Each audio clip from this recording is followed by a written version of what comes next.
2000-এর এই সময়টা অবস্থান বুঝতে হবে সেটা কোথায় ছিল।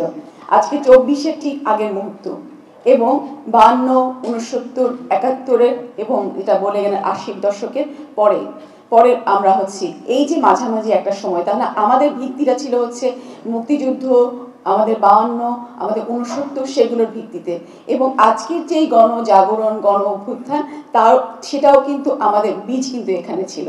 তো এরকম একটি সময়কে আমরা প্রতিনিধিত্ব করছি।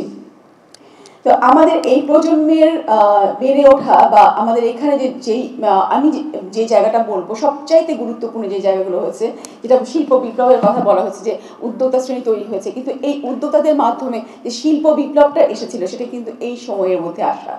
এবং তারপরে নারী জাগরণের কথা আমরা সবসময় বলছি, কিন্তু এই নারী জাগরণের একদম পিক মুহূর্ত কিন্তু তৈরি হয়েছে আমাদের এই মিলেনিয়ামে। এটা একটি গুরুত্বপূর্ণ বিষয়। এবং সবচাইতে গুরুত্বপূর্ণ যেটি এই মুহূর্তে যে আমরা AI এর যুগে প্রবেশ করেছি, কিন্তু এটার ভিত্তিটাও কিন্তু ছিল আমাদের এই মিলেনিয়ামের হাত ধরে। তথ্য প্রযুক্তির যে বিপ্লব বলি আমরা, যে এই যে বাংলাদেশে ডিজিটালাইজেশনের যে বিপ্লবটা এসেছে, এটা এই মিলেনিয়াম আমাদের প্রজন্মের হাত ধরে এসেছে। তো আমাদের এই প্রজন্মে আরো একটি গুরুত্বপূর্ণ জায়গা আছে স্পোর্টসে। আমরা যারা স্পোর্টসের সাথে যুক্ত আছি এখানে কিন্তু আমরা একটি পিক সময় প্রবেশ করেছি। আমাদের খেলাধুলা, আমাদের শিল্প সংস্কৃতি একটি উচ্চ অবস্থানে গিয়েছে। এটাও কিন্তু আমাদের এই মিলেনিয়াম প্রজন্মের হাত ধরে আসে। আমাদের এই সময়কার হয়তো কিছু ব্যর্থতাও আছে, যার জন্য আজকে আমরা বিভিন্ন ধরনের চ্যালেঞ্জ মোকাবেলা করছি।